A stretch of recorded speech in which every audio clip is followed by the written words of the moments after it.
ഇന്ന് ഞാൻ പഠിച്ചത് വിശുദ്ധ ഖുർആനിലെ രണ്ടാമത്തെ അധ്യായമായ സൂറത്തുൽ ബക്കറയിലെ 135, 136, 137 എന്നീ 3 വചനങ്ങളാണ്. ബിസ്മില്ലാഹിർ റഹ്മാനിർ റഹീം. വഖാലു കൂനു ഹൂദൻ ഔ നസാറ തഹ്തദു ഖുൽ ബൽ മില്ലത ഇബ്രാഹീമ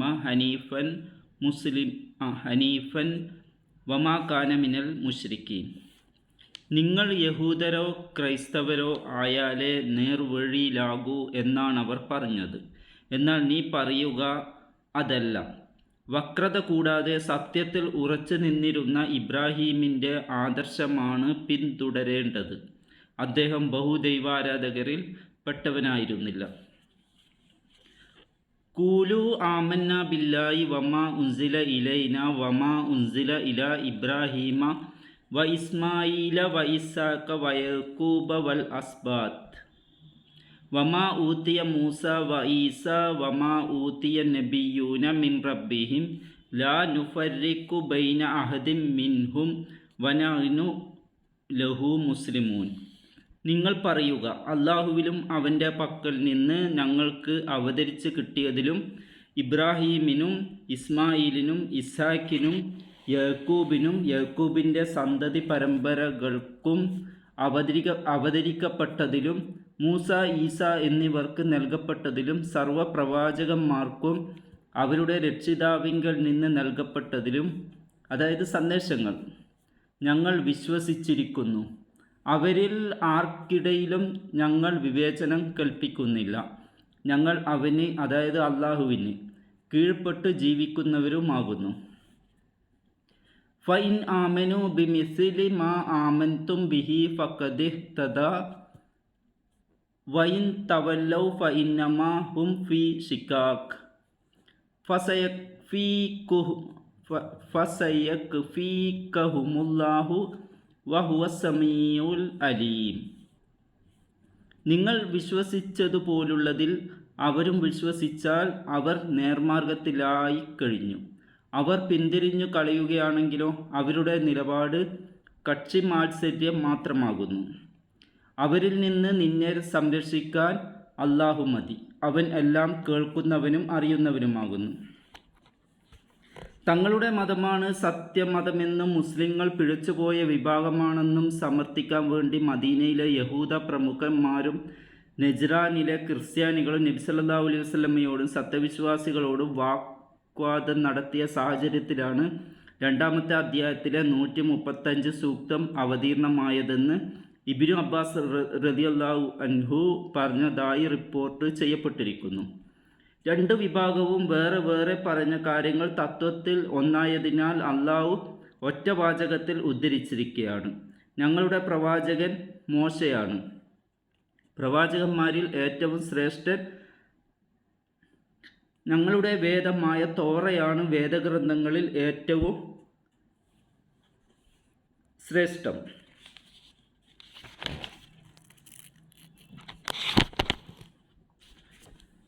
ഞങ്ങളുടെ മതമാണ് മതങ്ങളിൽ ഏറ്റവും മഹത്തരം എന്നായിരുന്നു യഹൂദരുടെ വാദം. ഈസാ നബി അലൈഹി ഇസ്ലാമിലും ഇഞ്ചീലിലും മുഹമ്മദ് നബി സല്ലല്ലാഹു അലൈഹി വസല്ലമയിലും ഖുർആനിലും അവർക്കൊട്ടും വിശ്വാസമുണ്ടായിരുന്നില്ല. ഈസാ നബി അലൈഹി ഇസ്ലാം ദൈവപുത്രനാണെന്നും ഇഞ്ചീൽ വേദങ്ങളിൽ ഏറ്റവും ശ്രേഷ്ഠമാണെന്നും തങ്ങളുടെ മതം ഏറ്റവും മഹത്തരമാണെന്നുമായിരുന്നു ക്രൈസ്തവരുടെ വാദം. മുഹമ്മദ് നബി സല്ലല്ലാഹു അലൈഹി വസല്ലമയിലോ ഖുർആനിലോ അവർക്കും വിശ്വാസമുണ്ടായിരുന്നില്ല. മുസ്ലിങ്ങളോട് ഇവരിൽ ഓരോ വിഭാഗവും പറഞ്ഞത്, ഞങ്ങളുടെ മതം സ്വീകരിച്ചാലേ നിങ്ങൾ നേർവഴിയിലാകൂ എന്നായിരുന്നു. സന്മാർഗത്തെ സംബന്ധിച്ച് അവരുടെ സങ്കുചിത വാദത്തെ തത്തുല്യമായ സാമുദായിക വാദം കൊണ്ട് പ്രതിരോധിക്കാനല്ല അല്ലാഹു മുഹമ്മദ് നബി സല്ലല്ലാഹു അലൈഹി വസല്ലമയോട് നിർദ്ദേശിച്ചത്. യഹൂദരും ക്രിസ്ത്യാനികളും അറബിയയിലെ ബഹുദൈവ മതക്കാരും ഒരുപോലെ ആദരിച്ചിരുന്ന പ്രവാചക ശ്രേഷ്ഠൻ ഇബ്രാഹിം അലൈഹിസ്സലാമിൻ്റെ അവക്രമായ ആദർശം ഒട്ടും വ്യതിയാനം കൂടാതെ സ്വീകരിച്ചാലേ അവർ നേർവഴിയിലാകൂ എന്ന് പറയാനാണ് ഖുർആനിലൂടെ അല്ലാഹു പഠിപ്പിച്ചിരിക്കുന്നത്. ആദർശ പിതാവ് ലോകരക്ഷിതാവിന് പുത്രനോ പുത്രന്മാരോ ഉണ്ടെന്ന് വിശ്വസിച്ചിട്ടില്ല. ഒരു വംശത്തിനോ സമുദായത്തിനോ മാത്രമേ മോക്ഷമുള്ളൂ എന്ന് അദ്ദേഹം ഒരിക്കലും പറഞ്ഞിട്ടില്ല. വിഗ്രഹഭഞ്ജകനായ അദ്ദേഹം തൻ്റെ വിഗ്രഹം പ്രതിഷ്ഠിച്ച് പൂജിക്കുന്നവരെ ഇഷ്ടപ്പെടുമെന്നോ അനുഗ്രഹിക്കുമെന്നോ കരുതുന്നത് തനി മൗഢ്യമാണ്. ലോകരക്ഷിതാവ് ഒഴികെ മനുഷ്യർ ആരാധിക്കുന്ന സകല വസ്തുക്കളോടും ശത്രുത പ്രഖ്യാപിച്ച ആദർശധീരനായിരുന്നു അദ്ദേഹം. 26-ാമത്തെ അധ്യായത്തിലെ 69 മുതൽ 77 വരെയുള്ള വചനങ്ങൾ ഇങ്ങനെയാണ്. ഇബ്രാഹീമിൻ്റെ വൃത്താന്തവും അവർക്ക് നീ വായിച്ചു കേൾപ്പിക്കുക. അതായത്, നിങ്ങൾ എന്തൊന്നിനെയാണ് ആരാധിച്ചു കൊണ്ടിരിക്കുന്നതെന്ന് തൻ്റെ പിതാവിനോടും തൻ്റെ ജനതയോടും അദ്ദേഹം ചോദിച്ച സന്ദർഭം. അവർ പറഞ്ഞു, ഞങ്ങൾ ചില വിഗ്രഹങ്ങളെ ആരാധിക്കുകയും അവയുടെ മുമ്പിൽ ഭജനമിരിക്കുകയും ചെയ്യുന്നു. അദ്ദേഹം ചോദിച്ചു, നിങ്ങൾ പ്രാർത്ഥിക്കുമ്പോൾ അവരത് കേൾക്കുമോ? അഥവാ അവർ നിങ്ങൾക്ക് ഉപകാരമോ ഉപദ്രവമോ ചെയ്യുമോ? അവർ പറഞ്ഞു, അല്ല, ഞങ്ങളുടെ പിതാക്കൾ അപ്രകാരം ചെയ്യുന്നതായി ഞങ്ങൾ കണ്ടിരുന്നു. അദ്ദേഹം പറഞ്ഞു, അപ്പോൾ നിങ്ങളും നിങ്ങളുടെ പൂർവ്വപിതാക്കളും ആരാധിച്ചു കൊണ്ടിരിക്കുന്നത് എന്തിനെയാണെന്ന് നിങ്ങൾ ചിന്തിച്ചു നോക്കിയിട്ടുണ്ടോ? എന്നാൽ ആ ദൈവങ്ങൾ എൻ്റെ ശത്രുക്കളാകുന്നു, ലോകരക്ഷിതാവൊഴികെ. ഇസ്ലാമിക ആദർശത്തെ സംബന്ധിച്ച് പരാമർശിക്കുന്ന അനേക ഖുർആൻ സൂക്തങ്ങളിൽ ഹനീഫ് എന്ന പദവും അതിൻ്റെ ബഹുവചനമായ ഹുനഫ എന്ന പദവും പ്രയോഗിച്ചിട്ടുണ്ട്. ഇബ്രാഹിം നബി അലൈഹിസ്സലാം അനീഫയിരുന്നുവെന്നും ആ മാതൃക പിന്തുടർന്നുകൊണ്ട് ഹനീഫായി ജീവിക്കാൻ അള്ളാഹു മുഹമ്മദ് നബി സല്ലല്ലാഹു അലൈഹി വസല്ലമക്ക് മാർഗനിർദ്ദേശം നൽകിയെന്നും അവരെ രണ്ടുപേരെയും മാതൃകയാക്കി ഹനീഫായി ജീവിക്കാൻ ഓരോ സത്യവിശ്വാസിയും ബാധ്യസ്ഥരാണെന്നുമാണ് ഖുർആൻ സൂക്തങ്ങളിൽ ഗ്രഹിക്കാവുന്നത്. യാതൊരു വക്രതയും ചാഞ്ചാട്ടവും വ്യതിയാനവും കൂടാതെ നേരെ ചൊവ്വേ സന്മാർഗത്തിൽ നിലകൊള്ളുന്നവൻ എന്നാണ് ഹനീഫ് എന്ന പദത്തിൻ്റെ വിവക്ഷ. പ്രപഞ്ചത്തിലുള്ള സൂക്ഷ്മവും സ്ഥൂലവുമായ സകല ഭൗതിക വസ്തുക്കളും അവയ്ക്ക് സൃഷ്ടാവ് നൽകിയ മാർഗദർശനത്തിൽ നിന്ന് വ്യതിചലിക്കാതെ ഹനീഫായിട്ടാണ് നിലകൊള്ളുന്നത്. ജൈവ അജൈവ ലോകങ്ങളിലെ ഓരോ ഘടകത്തിൻ്റെയും നിലനിൽപ്പിനും സുസ്ഥിതിക്കും നിദാനം അവയുടെ മൗലിക ഗുണമായ ഹനീഫിയത്ത് അഥവാ അവക്രതയാണ്.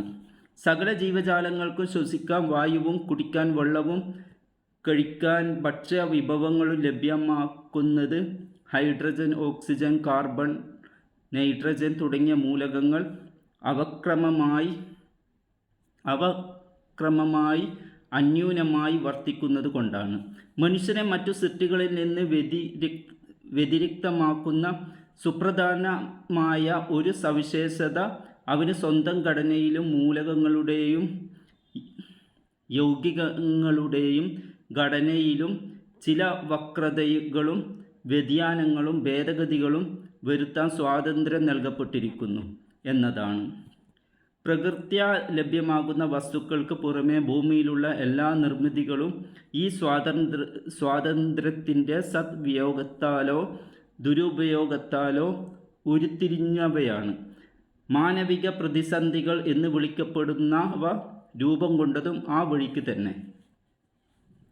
അള്ളാഹു നൽകിയ വിശേഷ ബുദ്ധിയെയും ചിന്താശക്തിയെയും നേരെ ചൊവ്വേ ചിന്തിക്കാനും തീരുമാനമെടുക്കാനും ഉപയോഗപ്പെടുത്തുക എന്നതാണ് ഹനീഫാകാൻ ഒന്നാമതായി വേണ്ടത്. സർവ്വ അനുഗ്രഹങ്ങളും നൽകിയ അള്ളാഹുവെ ആരാധിക്കുകയും പ്രാർത്ഥിക്കുകയും ചെയ്യുന്നതിന് പകരം പരേതാത്മാക്കളെയോ സിദ്ധന്മാരെയോ അവരുടെ വിഗ്രഹങ്ങളെയോ ഭൂതപ്രേതാദികളെയോ ആരാധിക്കാനും പ്രാർത്ഥിക്കാനും തീരുമാനിക്കുന്നത് ചിന്തയുടെയും നിലപാടിൻ്റെയും വക്രതയാണ്.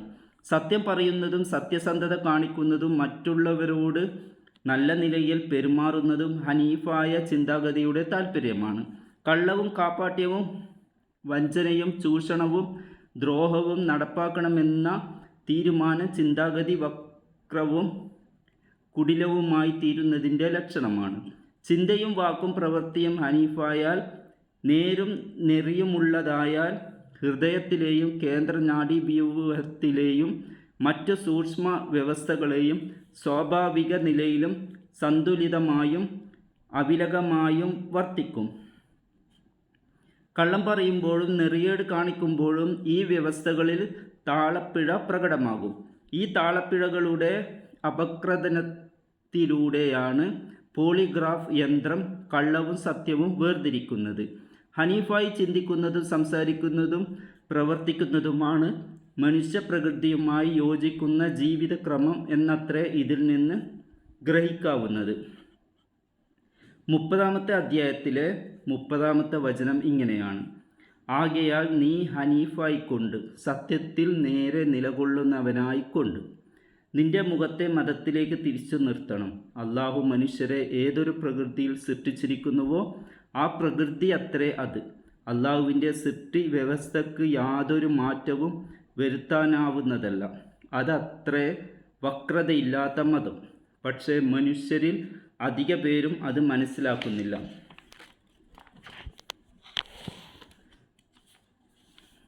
തികച്ചും അന്യൂനവും അവിലകവുമായ പ്രകൃതിയോടെ മനുഷ്യനെ സൃഷ്ടിച്ചു സംവിധാനിച്ച് വഴികാണിച്ചു തന്ന അള്ളാഹുവിൽ ശരിയാം വിധം വിശ്വസിച്ച ശേഷം നേരെ ചൊവ്വെ ജീവിക്കുക എന്നതാണ് ഹനീഫായ ആദർശം.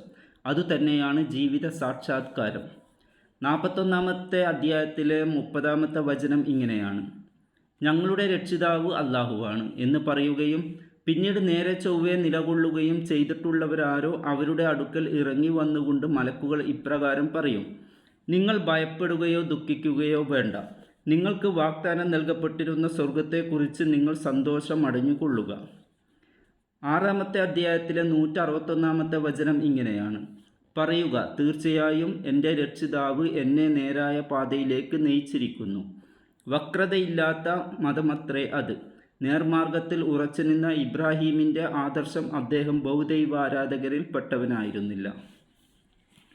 സൃഷ്ടാവും സംവിധായകനുമായ ഒരു ദൈവത്തെ സംബന്ധിച്ച് ധാരണയോ വിശ്വാസമോ എക്കാലത്തും എവിടെയും ജീവിച്ച മനുഷ്യരിൽ അധിക പേർക്കും ഉണ്ടായിരുന്നു.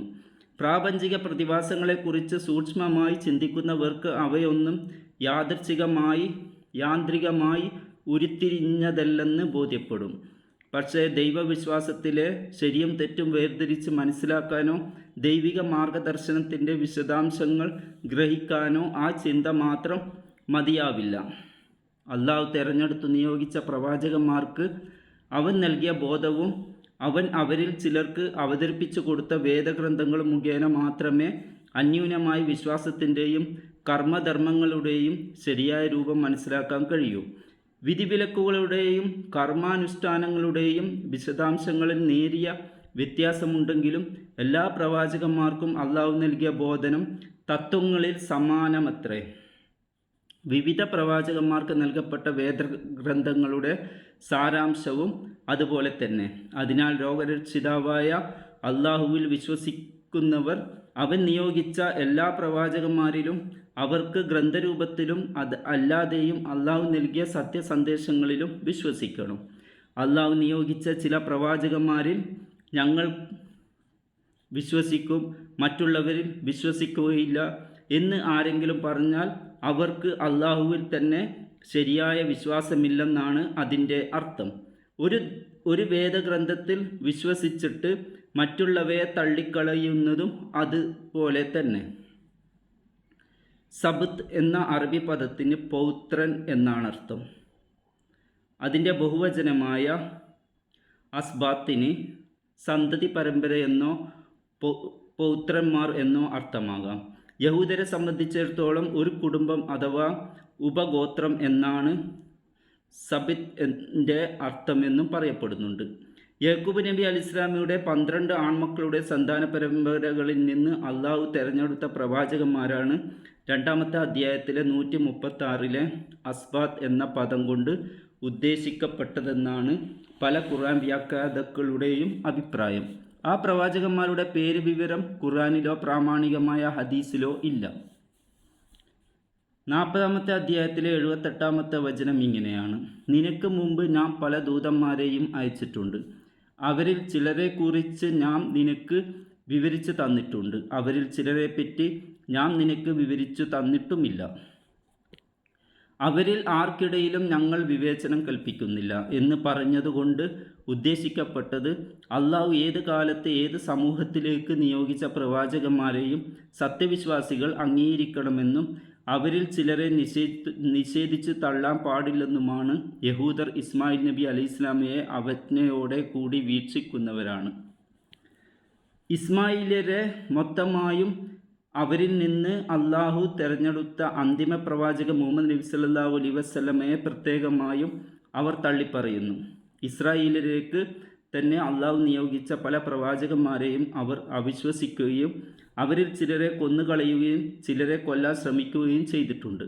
ഈസാ നബി അലൈഹി ഇസ്ലാമയെ തങ്ങൾ കൊന്നുവെന്ന് അവർ ജൽപ്പിച്ചിട്ടുണ്ടെങ്കിലും അവർക്കതിന് സാധിച്ചിട്ടില്ലെന്ന് ഖുർആനിൽ 4-ാമത്തെ അധ്യായത്തിലെ 157-ാമത്തെ വചനം വ്യക്തമാക്കിയിട്ടുണ്ട്. ക്രിസ്ത്യാനികൾ തൗറാത്തിനെ വേദമായി അംഗീകരിക്കുന്നുണ്ടെങ്കിലും അതിലെ നിയമങ്ങൾ അവഗണിച്ചു തള്ളുകയാണ് ചെയ്തത്. മുഹമ്മദ് നബി സല്ലല്ലാഹു അലൈഹി വസല്ലമയെ പ്രവാചകനായോ ഖുർആനെ വേദഗ്രന്ഥമായോ അംഗീകരിക്കുന്നേ ഇല്ല. ഇതൊക്കെയാണ് വിവേചനം. വിവേചനം കൽപ്പിക്കാതിരിക്കുക എന്നതിന് എല്ലാ പ്രവാചകന്മാരുടെയും ശ്രേഷ്ഠതയും പദവിയും തുല്യമാണെന്ന് വിശ്വസിക്കുക എന്നർത്ഥമില്ല. അള്ളാഹു ഇബ്രാഹിം നബി അലൈഹി ഇസ്ലാമയെ മിത്രമാക്കിയെന്ന് പറഞ്ഞിട്ടുണ്ട്. മറ്റു പ്രവാചകന്മാരെ സംബന്ധിച്ച് അങ്ങനെ പറഞ്ഞിട്ടില്ല. മൂസാ നബി അലൈഹി ഇസ്ലാമോട് നേരിട്ട് സംസാരിച്ചു എന്ന് പറഞ്ഞിട്ടുണ്ട്. മുഹമ്മദ് നബി സല്ലല്ലാഹു അലൈഹി വസല്ലമയെ പ്രശംസനീയമായ ഒരു സ്ഥാനത്തേക്ക് നിയോഗിക്കുമെന്ന് വാഗ്ദാനം ചെയ്തിട്ടുണ്ട്. ഇസ്രാവും മിഅ്റാജും അദ്ദേഹത്തിന് മാത്രം അള്ളാഹു നൽകിയ അസാധാരണ അനുഗ്രഹങ്ങളാണ്. 2-ാമത്തെ അധ്യായത്തിലെ 253-ാമത്തെ വചനം ഇങ്ങനെയാണ്: ആ ദൂതരിൽ ചിലർക്ക് നാം മറ്റു ചിലരെക്കാൾ ശ്രേഷ്ഠത നൽകിയിരിക്കുന്നു. അള്ളാഹു നേരിൽ സംസാരിച്ചിട്ടുള്ളവർ അവരിലുണ്ട്. അവരിൽ ചിലരെ അവൻ പല പദവികളിലേക്ക് ഉയർത്തിയിട്ടുമുണ്ട്. മറിയമിൻ്റെ മകൻ ഈസായ്ക്ക് ഞാൻ വ്യക്തമായ ദൃഷ്ടാന്തങ്ങൾ നൽകുകയും പരിശുദ്ധാത്മാവ് മുഖേന അദ്ദേഹത്തിന് നാം പിൻബലം നൽകുകയും ചെയ്തിട്ടുണ്ട്. പക്ഷപാതമോ വിവേചനമോ കൂടാതെ എല്ലാ പ്രവാചകന്മാരെയും വേദഗ്രന്ഥങ്ങളെയും അംഗീകരിക്കുകയും ആദരിക്കുകയും ചെയ്യുക എന്ന നിലപാടാണ് മതവിശ്വാസികളുടെ കൂട്ടത്തിൽ ഇപ്പോൾ മുസ്ലിങ്ങൾ മാത്രമേ സ്വീകരിക്കുന്നുള്ളൂ. യഹൂദരും ക്രൈസ്തവരും മുഹമ്മദ് നബി സല്ലല്ലാഹു അലൈഹി വസല്ലമയെയും വിശുദ്ധ ഖുർആനെയും വിമർശിക്കുകയോ അവഹേളിക്കുകയോ ചെയ്യുന്നതിൻ്റെ പേരിൽ മൂസാ നബി അലൈഹി ഇസ്ലാമയെയോ ഈസാ നബി അലൈഹി ഇസ്ലാമയെയോ മുസ്ലിങ്ങൾ അനാദരിക്കുകയോ ഇഷ്ടപ്പെടാതിരിക്കുകയോ ഇല്ല. അള്ളാഹു അവതരിപ്പിച്ച രൂപത്തിലുള്ള തൗറാത്തിനെയും ഇഞ്ചീലിനെയും വേദഗ്രന്ഥങ്ങൾ എന്ന നിലയിൽ അംഗീകരിച്ച് ആദരിക്കാൻ മുസ്ലിങ്ങൾ എന്നെന്നും ബാധ്യസ്ഥരാണ്.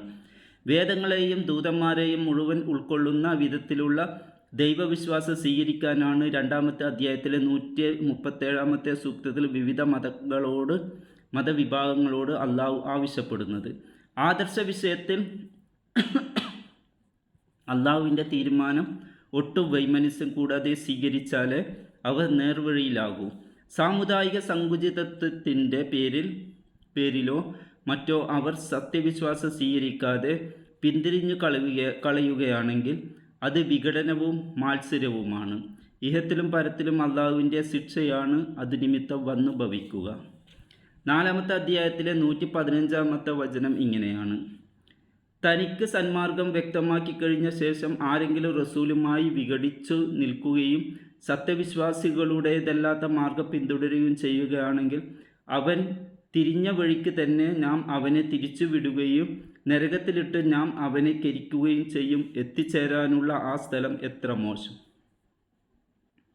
സത്യം മനസ്സിലാക്കിയിട്ടും ബോധപൂർവം മാത്സര്യവും എതിർപ്പും തുടരുന്നവർ പ്രതീക്ഷിക്കുന്നത് അതുകൊണ്ട് നബി സല്ലല്ലാഹു അലൈഹി വസല്ലമയെയും സത്യവിശ്വാസികളെയും തളർത്തുകയും തകർക്കുകയും ചെയ്യാമെന്നാണ്. അറബ്യയിലെ ബഹുദൈവ മതക്കാരും യഹൂദരും ക്രൈസ്തവരും ഒത്തുപിടിച്ചാൽ സത്യവിശ്വാസികളെ തുടച്ചു നീക്കാൻ കഴിയുമെന്ന് 3 വിഭാഗത്തിൽപ്പെട്ടവരും വിചാരിച്ചിരുന്നു. ആ ഉദ്ദേശത്തോടെ അവർ സംഘടിത നീക്കം നടത്തുകയും ചെയ്തു. സത്യവിശ്വാസികളെ ഉത്കണ്ഠകുലരാക്കി തീർത്ത സംഭവ വികാസമായിരുന്നു അത്. എന്നാൽ അള്ളാഹു മുഹമ്മദ് നബി സല്ലല്ലാഹു അലൈഹി വസല്ലമയെ നിയോഗിച്ചത് അത്തരം ഭീഷണികളുടെ മുമ്പിലൊന്നും കീഴടങ്ങാനല്ല. 61-ാമത്തെ അധ്യായത്തിലെ 8-9 വചനങ്ങൾ ഇങ്ങനെയാണ്: അവർ അവരുടെ വായ് കൊണ്ട് അള്ളാഹുവിൻ്റെ പ്രകാശം ഊതിക്കെടുത്താനാണ് ഉദ്ദേശിക്കുന്നത്. സത്യനിഷേധികൾ വെറുത്താലും അള്ളാഹു തൻ്റെ പ്രകാശം പൂർണ്ണമാക്കുവാനാകുന്നു സന്മാർഗവും സത്യമതവും കൊണ്ട് എല്ലാ മതക്കാർക്കും മീതെ അതിനെ തെളിയിച്ചു കാണിക്കാൻ വേണ്ടി തൻ്റെ ദൂതനെ നിയോഗിച്ചവനാകുന്നു അള്ളാഹു. ബഹുദൈവാരാധകർക്ക് അത് അനിഷ്ടകരമായാലും ഈ ലക്ഷ്യ സാക്ഷാത്കാരത്തിലെത്തുന്നത് വരെ മുഹമ്മദ് നബി സല്ലല്ലാഹു അലൈഹി വസല്ലമയെ എതിരാളികളിൽ നിന്ന് സംരക്ഷിക്കുമെന്ന് അള്ളാഹു ഉറപ്പ് നൽകുകയുണ്ടായി. അങ്ങനെ സുരക്ഷ നൽകാനുള്ള കഴിവ് അള്ളാഹുവിനുണ്ടെന്നും അതിന് അള്ളാഹു തന്നെ മതിയെന്നുമാണ് ഫസീക ഫീകുമുല്ലാഹു എന്ന വാക്യത്തിലൂടെ വ്യക്തമാക്കുന്നത്. 5-ാമത്തെ അധ്യായത്തിലെ 67-ാമത്തെ വചനം ഇങ്ങനെയാണ്: ഹേ റസൂലെ, നിന്റെ രക്ഷിതാവിങ്കൽ നിന്ന് നീ അവതരിക്കപ്പെട്ടത് നീ ജനങ്ങൾക്ക് എത്തിച്ചു കൊടുക്കുക. അങ്ങനെ ചെയ്യാത്ത പക്ഷം നീ അവൻ്റെ ദൗത്യം നിറവേറ്റിയിട്ടില്ല. ജനങ്ങളിൽ നിന്ന് അള്ളാഹു നിന്നെ കാത്തുരക്ഷിക്കും. സത്യനിഷേധികളായ ജനങ്ങളെ അള്ളാഹു നേർവഴിയിലാക്കുകയില്ല.